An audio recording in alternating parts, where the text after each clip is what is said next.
Husnul khotimah itu yang tahu hanya Allah. Kita hanya perlu mengusahakan saja.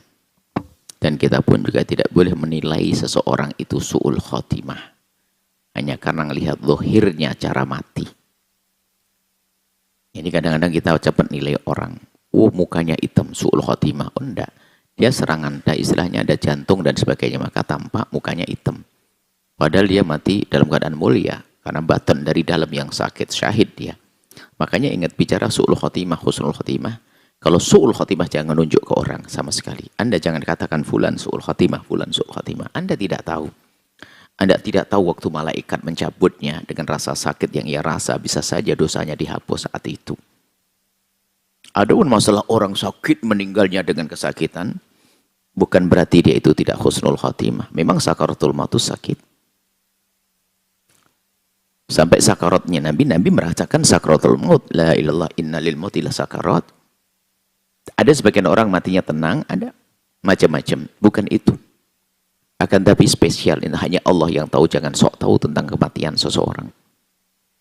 Ini kadang-kadang kita begitu mudah menilai. Juga tutup. Bahkan selagi orang itu sudah mati dalam keadaan Islam, tidak ada tanda-tanda keluar dari Islam dan iman, sudah kita husnul dan dia adalah husnul khotimah. Mungkin ada orang mati dalam keadaan bermaksiat. Duh, apakah Anda tahu? Bisa jadi di saat dia bermaksiat, dia berdiri, dia tobat, lalu naik motor, mati dia. Bisa jadi kok begitu. Selagi dia masih ahli iman, sudah cukup seperti itu. Maka jangan menuduh orang lain lah, menuduh orang su'ul khotimah, su'ul khotimah, su'ul khotimah. Nggak bisa. Hati-hati itu. Kita tidak tahu apa yang terjadi saat itu. Kemudian orang yang kalau sudah husnul khotimah itu adalah tentunya mati dalam keadaan Islam. Sudah dijanjikan siapapun yang mati dalam keadaan iman, dia akan dapatkan surga. Adapun dosa-dosa yang pernah ia lakukan, ya tergantung. Jika dia sudah habiskan dosanya dengan permohonan ampun waktu hidup, ya mati aman. Kalau belum diampuni semuanya oleh Allah, ya ada cicilan. Belum ada cicilan di dunia, ya nanti di akhirat harus diberesin dulu dong. Tapi bisa jadi Allah Maha Pengampun lalu mengampuni mungkin sekali itu semuanya. Tapi secara zahir sekali ada dosa yang belum diampuni, ya kita harus merasakan. Na'udzubillah. Maka dari itu, ya mulai hari ini kita sudah harus menyicil dosa kita. Dihabiskan, ampuni ya Allah, ampuni, ampuni, jangan nambah lagi. Kalau nambah segera minta ampun kepada Allah sampai husnul khotimah.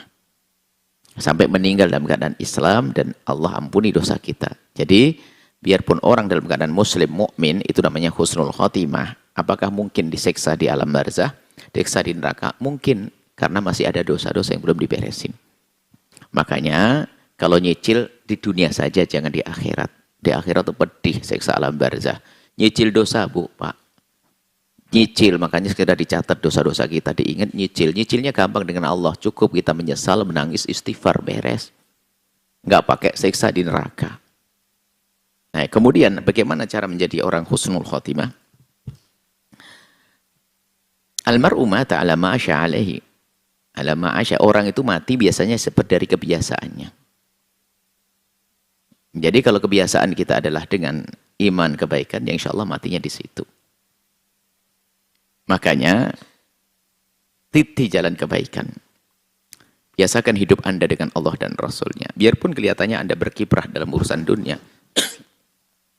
Bukan berarti Anda harus itikaf terus di masjid. Bukan berarti Anda harus itikaf terus di masjid. Lalu siapa yang bekerja? Akan tapi jadikan hidup Anda dengan Allah. Maka dimanapun Anda berada, selagi Anda sambungkan hati Anda dengan Allah, itu nanti husnul khotimah.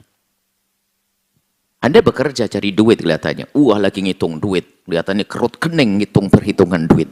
Rupanya di ujung hitungnya ini adalah aku ingin segera menyelesaikan masjid yang di sana. Oh, fakir miskin di sana. Pesantren yang di sana. Mati mulia kok. Kelihatannya ngitung duit. Yang penting hati Anda itu loh. Kelihatannya di masjid, tapi kan tidak boleh tahu su'ul khotimah. Kelihatannya di masjid. Masya Allah, kelihatannya di masjid, sholat. Matinya di masjid kelihatannya. Cuma di dalam hatinya, saya nanti keluar dari masjid, lihat orang pada lihat saya sudah itikaf 4 hari. Mereka bakal menganggap saya ini wali. Mati di situ, niatnya jelek, karena sholat. Jadi urusannya kita urusan hati yang benar. Ingat, jangan Anda menuduh orang lain su'ul khotimah. Tapi berusahalah. Untuk menjadi ahli husnul khatimah adalah kita menjaga istiqomah dalam kebaikan, Di sana disebutkan para ulama sebab-sebab su'ul khatimah banyak, akan tapi sederhana. Bahwasanya membiasakan kita dengan kebaikan. Kalau bersalah segera minta ampun kepada Allah, maka ia akan diberi oleh Allah husnul khatimah ke depan. Segera deh, banyak dosa kita jangan tutupi. Allah Maha tahu kan. Allah Maha tahu. Segera minta ampun kepada Allah. Kemudian setelah itu ya, melazimi kebaikan-kebaikan. Lesan kita berzikir. Kalau seandainya mati di mana-mana pun, kapanpun ya kita dalam keadaan ingat kepada Allah di jalan Allah.